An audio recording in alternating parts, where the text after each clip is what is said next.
मला कधी गंभीर कधी हसरा काय काय तुम्ही आता ठरवताय तुम्ही लाडकी ते तुम्हीच ठरवा. लाडकी भाऊ झाल्यापासून तुम्ही हसरे दिसतात सगळीकडे. अरे बाबा आजही मी खुश आहे कारण जे आम्ही 2-2.5 वर्षात जे काम केलं या महाराष्ट्रातल्या जनतेसाठी आणि महाराष्ट्रातल्या जनतेसाठी जे कल्याणकारी योजना आम्ही केल्या लाडकी बहीण त्यात महत्त्वाची आहे आणि त्याचा रिझल्ट जो आहे या निवडणुकीमध्ये पाहायला मिळाला.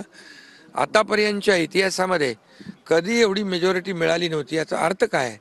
याचा अर्थ सरकारवर जनता खुश आहे आणि सरकारच्या कामाबद्दल जनता समाधानी आहे. याच्यातच आमचं समाधान आहे. एकनाथ शिंदे यांच्या चेहऱ्यावर स्पष्टपणे नाराजी दिसत होती आणि देवेंद्र फडणवीस यांच्या चेहऱ्यावर मात्र स्मित हास्य होतं. दादांच्या देखील होतं. बघा, उगवता सूर्य आणि मावळता सूर्य थोडा तरी फरक असतोच. उगवता सूर्याचं तेज जे आहे ते तुम्हाला एका बाजूला दिसतंय, दुसऱ्या बाजूला मावळतीचा सूर्य आहे, झुकताना वागताना दिसतोय, ढगाळ जाताना दिसतोय.